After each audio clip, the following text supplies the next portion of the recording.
Hi, my name is Denise Hurley. Welcome. This is my show, Journeys, and the show is basically about bringing people in with different backgrounds and, different stories to tell. And I bring them here to the show. And right now I have Danielle Griggs on the show with me today. Danielle is the Chief Administrative Officer for the River Edge Art Alliance, and they're in Hudson. So I'd like to start with asking, what is the River Edge Art Alliance, and what is your role in the organization? And I want to welcome you, Danielle, to our show. Thank you for having me. Sure. Thanks. So the River's Edge Arts Alliance is a 501c3 nonprofit. We've been in Hudson since 1991. We provide a full spectrum of community arts programming. So we have a summer camp for kids that we run typically out of Marlborough. We have a school music program in the Hudson Public Schools. We have adult vocal groups, an a cappella group and a chorale. We have a community theater branch, which has been a little quiet recently, but we're ramping back up. They do shows, all different kinds of shows. And we also have a big group of visual artists who are involved as well. So we have some exhibits up and down Main Street in downtown Hudson. We're working with UMass Memorial in Marlborough for a healing gallery there. So all kinds of different things. Wow. Plus a whole bunch of community programming, which Right. is really cool. So we have some Nice. concert series. We do some concerts in the park in Hudson. So it kind of runs the gamut. Yeah. Pretty busy. Yeah, it is. Yes, Definitely it pretty is. busy. Yep. Yeah. Yep. Okay. Well, you have personally a very vibrant background in the arts, music, acting, dance. Can you tell us when it all started and the different pieces that were part of your career? Yeah. So honestly, I don't even remember when it started. I think I was always doing shows. I was in dance when I was 3. Not good at dance. Not good at dance at all. I dance, but I'm not good at dancing. So I did that from a super young age. Sure. I was always in the church choir and stuff like that. My parents are musical. My dad is he's a guitar player. He's sort of singer-songwriter. My mom is a big appreciator of music, so we always had music around the house. So I really grew up listening to a lot of different things. And at some point, they realized I could sing, so they started bringing me to auditions and stuff like that. And actually, I think I got started in a theater camp when I was maybe 6 or 7. I had been in kindergarten, and the teachers had sort of flagged for my parents that I was a little, I was super, super shy with kids. I was great with adults, but I was kind of antisocial around kids my own age. And they thought I should, go to a summer camp or something before first grade to help me socialize a little bit. And, I didn't want to do the soccer camp. I didn't want to do the outdoorsy camp. So they just picked, the next best thing, which happened to be a theater camp. Wow. And I loved it. So Nice. I just kept going. Nice. Yeah. So, now, are you doing any of that now? I try. I don't get to do it a ton. River's Edge is super busy. I have Right. kids, so it is hard to make time for. But I actually just signed up for a tap dancing class, an adult tap dancing class in West Boylston at the studio that only runs adult classes. So Wow. I'm super excited about that. That's going to be one night a week.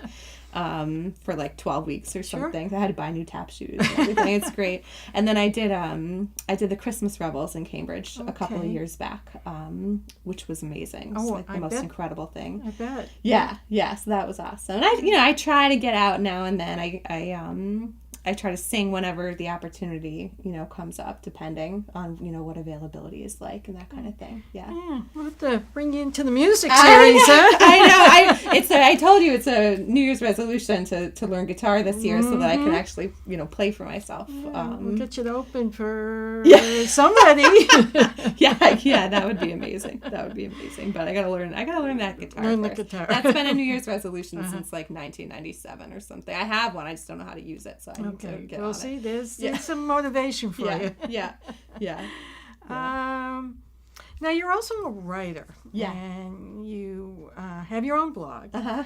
And you have a website. Mm-hmm. And the website helps individual and organizations to market themselves. Yeah. So you have that out there? Yeah, that's kind of my copywriting freelance website. Okay. So over the past couple of years, I've done projects for a kind of range of different businesses.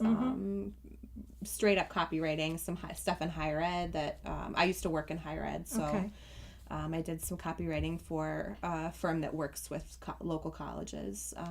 For them, I've done some web copy for my husband's company, that kind of thing. So that's kind of my generic copywriting area. Yeah. Okay. Yeah. So, okay. Yeah. Great. Yeah. Yeah. And the blog is a little bit neglected. I don't get to it as often as I should, but yeah. Well, you had sent me some links to your blog, and I read them, and the one that I liked the most, that touched me the most, was 15 years. Oh, thank you. Can you tell us a little bit about that particular story? Yeah. So that's funny. That's I think probably the first piece I wrote and sort of shared with people. It was the 15th anniversary of September 11th, which happened right after I moved to New York for college, like 2 weeks after I moved to New York for college. I have historically been not really willing to talk about that with anybody, so I hadn't really shared that experience with any, people knew I was there and everything, but I really hadn't talked about it at all. And for some reason, the 15-year anniversary really kind of hit me. And my husband does a hike on September 11th. It's this thing called Flags Over the 48. So people hike the 4,000 footers in the White Mountains, and they bring up these big poles, PVC pipes, and different pieces, and they raise American flags up over the mountains, and they get buzzed by fancy helicopters and stuff like that. It's a whole thing. So he tends to do that almost every year. And that year he was away. He did it, and I was like home by myself. And I had watched some coverage of 9/11, which I typically just avoid. And I don't know. I just started writing. And it was like late at night, and I had had a couple glasses of wine, so I shared it, which I never do. I had been writing for a while and not shared it, but I had a brave moment, and I just hit publish, and I shared it to my Facebook page, and it was probably like 1:00 in the morning,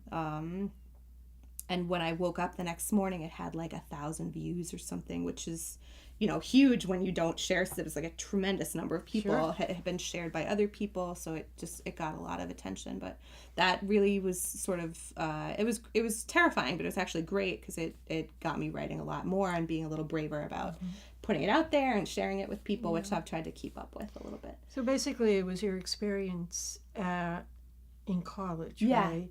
And you were there actually when the event happened, when 9/11 happened, and you experienced all the everything that happened that day. You were in the middle of it.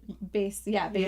I was at NYU, so I was in the Village. I lived on 10th Street at the time, and I was in class when it happened, actually. I had an 8 a.m. like intro to essay write, some horrible like survey class that you had to take at 8 a.m. every morning, and so I was in class when that happened, and left class, and we didn't know what had happened because we were in this class. So there was a lot of noise on the street, and I remember the instructor actually closed the windows because there were so many sirens going by, and we just thought, fire someplace, something's going on. It's New York, it's noisy, whatever. Right. So and just the way that my where the building was, and then where my dorm was and stuff, I walked with a friend out of class, and we sort of turned right, and I didn't look behind me, so I didn't even know until we got back to the dorms and the news was on and stuff.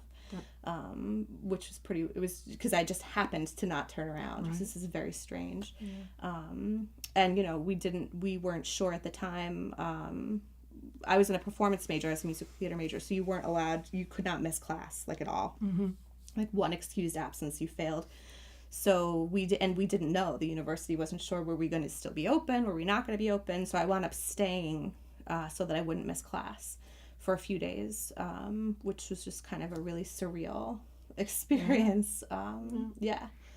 Well, I thought it was a great story, and Thank you. well written, and it just really brought me into where you were that day and all the feelings about that day. So Thanks. keep writing. Thank you. Really, Thank you. keep writing. Thank you.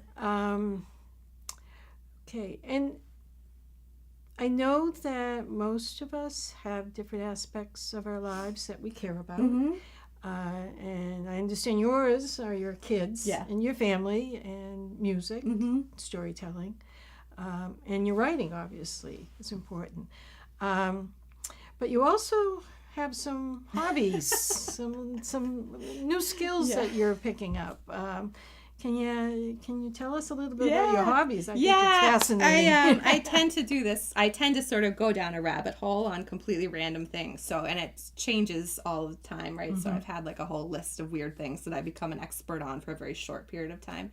At the moment, my newest thing is embroidery. So I got really into cross stitch last year. I was laid off when I was pregnant, so I was unemployed for a while, and I was pregnant, and I had a lot of energy and just put it all into cross stitching. So I got really into cross stitching. Everybody got cross stitched everything for Christmas that year. I made like family portraits of all of the different family units for Christmas that year. And since I had the baby, I really haven't had a ton of time. I never have a free hand basically, but I got really interested in freehand embroidery rather than cross stitch, so I'm just getting started learning that. I'm working on a sampler, which is very slow going. I had to like pull out all the stitches the other night because I totally messed it up. But I just like to learn. I don't like to get bored. Right. I always like to have something new that I'm working on. So that's kind of the latest is the embroidery thing. Cool. Yeah. Nice. Yeah. And then also, so because of the Arts Alliance, I sit on a couple of boards in town. So I'm on I chair the cultural planning committee. What do we call ourselves? The strategic cultural planning committee for the downtown business improvement district in Hudson. And then I also chair the cultural arts committee in Hudson, which works with the downtown business improvement district to put on all different kinds of programming throughout the year. So we do like little pop-up events, and the big one is Arts Fest in Hudson, which this year is May 4th. They did it for the first time last year with like very little notice, and it was a huge hit. It was awesome. I volunteered. I wasn't involved in planning. It was really cool. So what does that entail? What is that for artists to come out and show their work? Yeah, so it's like a 5-hour festival basically, and we do have local artists, local crafters and vendors, so there is sort of like a craft fair feel to a lot of it. I think last year we had 50 up and down Main Street. They're looking to increase it this year, like 60 to 70. We also have 2 stages going on. One's like the kids stage, so we're hoping to get a musician in. We have somebody who does princess impersonations, so she'll be down at that. They'll be down at that one, down by Main Street Bank in Hudson. And then in front of Town Hall, we bring in all different kinds of music groups. I think this year we're going to there's belly dancers coming back because everybody loved them last year. So they're coming back. We have a couple of like classic rock kind of cover band kind of things. I'm hoping to get some African drumming in, and there's one other group, but we haven't booked them yet, so we'll see. But but also there's a community art making component, which is last year it was community painting. They had these huge canvases and everyone could come and paint some piece of Hudson. And then we had somebody from a place called Paint Misbehavin', which I think is closed now. He came in and he sort of painted the outline over it so you could tell what it was, even though a bunch of people who don't know how to paint had painted it. So that turned out really cool. This year, the community arts programming piece, the sort of collaborative art making, is going to be a giant community tapestry. So we're going to do all different kinds of fiber and textile weaving. And then we're hoping to sort of display it around Hudson. It's going to be mobile, and we're going to hopefully display it like maybe at the Rotary, maybe in some storefronts downtown. But I had to do some, poking around online and on Pinterest and everything to sort of find out about community weaving projects. And now I'm getting super excited about weaving. So I feel like maybe that's going to be the next thing. We'll see. I've seen all of these great projects where you take kids outside and they find, like long pieces of grass or just stuff that's leaves and twigs and stuff that's around, and they actually weave those. So I'm hoping we can do some of that with the kids in the summer. It'd be really neat. Yeah. I feel like that's probably the next rabbit hole I'm about to go down. We'll see. Yeah. So as as your role, I mean, you work with a board, but are you the one that kind of gets things rolling, or comes up with the ideas, or how does that work? Yeah, I'm still figuring that out, to be honest. So I've only been with River's Edge since June, and I'm the only regular staff member. We have a lot of independent contractors who come in to run different programs. Faculty in the music school, the program director for the summer camp. We'll hire an artistic director for a particular show or festival or something like that. But as far as regular employees go, I'm it. And I'm technically not full-time, although I often find myself getting sort of excited about stuff and then I forget I'm not supposed to be full-time. So that happens a lot. But so it's funny. It seems to be a little bit of both so far. I think to a certain extent, I want to facilitate what the community is interested in doing. I don't want to come in and sort of say, well, here are the 3 shows we're doing this year. Right. You guys find me a producer, or, I'll hire a producer or whatever. I don't want to do it in a vacuum. So, particularly for community theater, I want to hear from the group that's interested in doing community theater. What do you want to do this year? And then I'll find you a space and I can facilitate getting rights. I can do all the marketing and stuff like that. But I really want to hear from the group. What are you interested in doing? Because I'm not going to run the whole, I can't run the whole thing. So I want that to be a little more organic from the group that does it. Yeah. For other stuff, it is a little more me. We thinking about programs for next year or for even potentially the spring or summer. There's other ideas that are coming from me and different conversations that I have with people around town and stuff like that. So it completely depends. Yeah. And I have to rein myself in because again, I'm the only one. There's only so much time in the day, and I walk out of meetings sometimes with like a whole list of ideas of stuff that we should be doing, and it's like you got to be realistic about what you can actually put on right now. Yeah. Well, we come to being a mom. Yeah. And how many children? I have 2. I have 2. Ella turned 5 in November, and then Audrey just turned 1 in January. Goodness. Yeah. Okay. Yep. So the question is, how do you balance all this? Yeah. You have these 2 little ones. Yeah. Your work, all your creativity that you want to do. Yeah. And then, your husband, finding time to spend with him and yourself. So, how do you balance it all? Yeah, well, it's. I think balance is a funny word. I don't feel balanced. I never feel balanced. I feel like I'm juggling, but I never feel like I'm like balancing effectively. I had a boss after I had my first daughter. I was in a pretty senior position at Harvard at the time, and I'm very, very lucky to have a couple of great role models, especially at Harvard, women who were 10 to 15 years older than me in the next step up or 2 steps up from what I was doing professionally. And they all, had kids. And so were able to be, great mentors about that balance thing. And finally, one of them just said to me, you can't balance it. You're trying to balance something that can't be balanced. They're both full-time things, and you just have to get used to that. That's really just accept that you're going to be always a little bit behind someplace and get comfortable with not being, on top of absolutely everything. That's just what you have to do. So that was a big adjustment. This has been interesting. The Arts Alliance is interesting because I mostly work remotely. I do have an office in the school administration building, but it's, super tiny. It's mostly where we keep the filing cabinet for our records and our insurance paperwork and stuff like that. Most of what I do, I can do from home, or it's, meetings with people in town, or, being at events and running events. So those end up being weird hours. So that's sometimes tricky, I guess, is, my husband works in Boston. He does network stuff for a startup in Boston. So his hours can be funky. My hours can be funky. We rely a lot on the grandparents, definitely my mom in particular, and now his mom help out a lot, which is great. My oldest is in school full time, so she has a full day. Although she'll go to kindergarten next year, so that'll change too. Sure. And then the little one is often home with me.